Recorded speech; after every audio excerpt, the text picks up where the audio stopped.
Friends are always asking me for potato side dish recipes.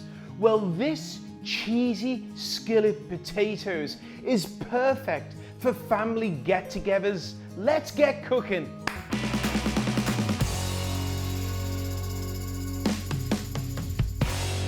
Slice the potatoes. If you have a mandolin, feel free to use that. This will give you a consistent size as you slice the potato. Or some food processors have a slicing tool for them. We're going to slice a yellow onion a small amount thinner than the actual potato. Heat up your cast iron skillet. Add some vegetable oil or canola oil. You could even use a frying pan if you haven't got a cast iron skillet, and start to cook the onion first. I like to give the onion a little bit of a head start. Now we're going to add the sliced potatoes, and you just want to toss these around, making sure everything gets coated. Place a lid on, but we're going to actually stir these quite often.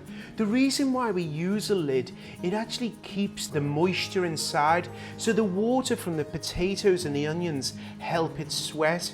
Season with some salt and some pepper, and you'll see how they're getting brown. As I mentioned, you should stir every now and again.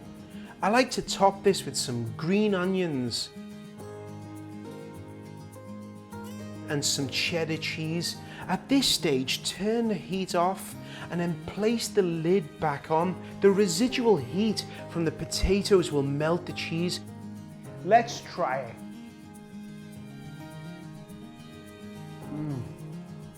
That golden colour, the cheese, the scallion adds a bit of crunch, but it adds a lot of flavour as well.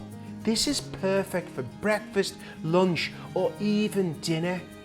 I hope you enjoyed this recipe. Until next time, always remember, keep it simple. See you soon.